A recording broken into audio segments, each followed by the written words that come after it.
Hello and welcome to this short presentation on depression. My name is Natalie Louise Fox and I'm a clinical hypnotherapist and psychotherapist. I'm making these short videos to answer your burning questions about various mental health challenges and how hypnotherapy may be a great intervention to help you. First of all, I must say that I'm not offering any medical advice, and if you do feel like you're suffering with depression or a low mood, please do go and see your doctor. If you're already taking medication, do not stop taking it without speaking to your doctor first. Okay, so depression is one of the most common challenges that people face, and it's also one of the most complicated. There are many things that can trigger depression and many factors involved, which may explain why some people feel depressed when others don't. There are actually different types of depression or depressive disorders. Some are severe, some a little easier to treat. Some are induced by substances and medications and even medical conditions. Here's a list of some common symptoms in general depression. So losing interest in things that you used to enjoy, not feeling better when something good happens, a sort of empty feeling or an empty mood, which is pretty much consistent throughout the day. Disrupted sleep, so not enough sleep or way too much sleep. Weight loss, so loss of appetite. Tearfulness, fatigue, lack of concentration, excessive negative thoughts, restlessness, low self-esteem, excessive eating, and excessive drinking. And so these things can affect your daily life, your work life, your relationships, your confidence. Pretty much every area of your life has the potential to be disrupted by these symptoms. So what causes depression? There's some research that says some people are more genetically disposed to depression. It can also be triggered by major life events, things that have a dramatic impact on your well-being, such as the death of a loved one, a relationship ending, being made redundant, financial struggles, and trauma. And it can also be that the brain can't regulate moods effectively. It's a complicated picture, and there's no one cause that's ever been pinned down. Scientists are always researching the biological factors involved with this condition. And also you may have learned negative coping mechanisms from other people in your life, perhaps when you were young. Part of what I do with my clients is help them to create new coping mechanisms that are much more effective at dealing with issues that come up in life. A big factor with regards to the onset of depression is stress. Stress has a huge impact on the brain.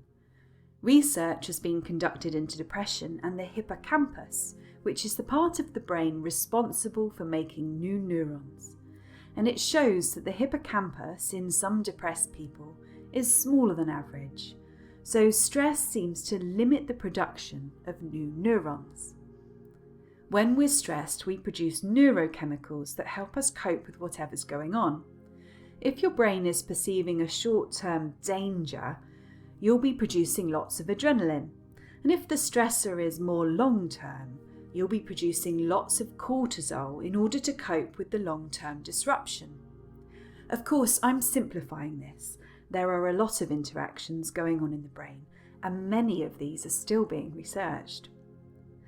And one of the things that stress does to the brain is it perceives dangers as worse than they are. For example, you might have a huge stress reaction when opening your electricity bill, when biologically these reactions are meant to be reserved for life-threatening situations. And so one way to start to shift out of long-term stress and low moods is to balance out the brain's chemistry. When you have a healthy amount of serotonin in the brain, everything feels better. Some antidepressant medication slows the absorption rate of serotonin, meaning it stays in the brain for longer, helping you to feel good. You can produce serotonin naturally too, through exercise, socializing, and thinking more positively. They're the main ways. and some forms of exercise have even been shown to produce new neurons in the hippocampus, which may help contribute to recovery from depression. But these serotonin-producing activities are not easy to do when you're feeling depressed. And that's where the type of therapy that I offer could help you. A session with me will look a bit like the diagram above. In the psychoneuroeducation part, we'll look at how your brain is functioning, and I'll teach you how to rebalance your brain chemistry naturally. We'll also use the principles of neuroplasticity and get dormant parts of your brain working again, the parts that help you solve your own problems. I never tell you what you must do because I believe you already know. And when the stress response has calmed down and you're producing lots of lovely serotonin, you'll know exactly how to cope and what actions you need to take. There's also an element of coaching, and I'll use some supporting techniques where necessary. That might be teaching you some breath work specifically designed to activate your parasympathetic nervous system. It might be learning some self-compassion. Or it might be learning a meditation to put space between you and your thoughts. And then we get to the hypnosis part, and the scripts I use all focus on building your confidence and accessing your own inner resources to solve problems and take charge of your life again. The hypnosis part puts your brain into a state which sifts and sorts stress and discharges the emotion from the events which are causing you problems. And I don't get you to talk about all the things that may have triggered the stress. You don't need to go into any old childhood traumas and recover the memories or anything like that. I just mention it because some people fear that will happen with hypnotherapy. I don't get you to do that because it's not necessary. We don't need to access those old feelings and memories, and doing that will just cause more stress anyway. These traumas will be stored in your amygdala, and the increased activity of the amygdala in people suffering with depression can actually cause it to enlarge, and we don't want that. The hypnosis scripts contain positive prompts to help your brain remember how resourceful you really are, and they will install new templates into your subconscious mind. Templates of confidence, self-esteem, problem solving, optimistic thinking, and finding your own inner wisdom.